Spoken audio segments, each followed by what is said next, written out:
Bonjour,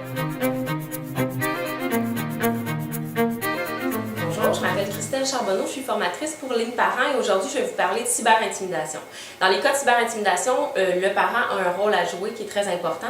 D'abord au niveau de la prévention. Donc on peut se questionner premièrement comme parent où on va positionner l'ordinateur dans la maison. Est-ce qu'on veut que l'ordinateur soit dans un lieu commun afin qu'on puisse faire un peu de surveillance? Est-ce qu'on veut parler à nos jeunes, les éduquer à savoir c'est quoi un comportement éthique en ligne? Donc c'est quoi un comportement éthique en ligne? C'est à savoir quelle information je suis prêt à dévoiler sur Internet, comment je vais me comporter avec les autres, est-ce que je suis prêt à mettre des photos que mes parents pourraient peut-être voir par la suite, comprendre que Internet c'est un lieu public, qui a des grandes répercussions si on place quelque chose sur Internet comme une image ou une insulte, que cette information-là peut voyager très très rapidement. Donc dans le fond, c'est de faire de l'éducation au niveau de la prévention, des informer sur qu'est-ce que la cyberintimidation, c'est quoi les conséquences, puis même peut-être aborder au niveau légal. Donc on sait que la cyberintimidation, ça peut être punissable par la loi.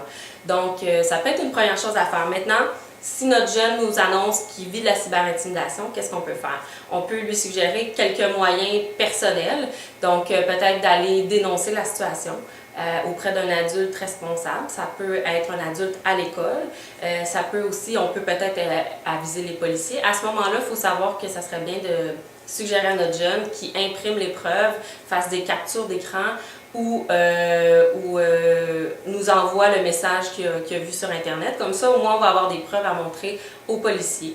Donc, ça peut être des choses à faire. Ensuite de ça, des moyens techniques. Le jeune peut bloquer la personne qui lui envoie des messages, supprimer un ami, appeler un fournisseur de téléphonie cellulaire pour bloquer un numéro ou changer de numéro de téléphone, signaler un abus sur Internet, quitter l'environnement simplement. Si on se fait intimider sur un blog, on pourrait fermer le blog tout simplement pour commencer, pour ne pas donner du pouvoir à la personne qui intimide.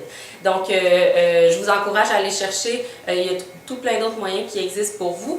Juste savoir que si votre enfant est témoin, à ce moment-là, vous pouvez l'encourager à soit dénoncer la situation de cyberintimidation à l'école ou auprès de d'autres adultes responsables ou d'aller porter secours à la victime, de lui offrir du soutien.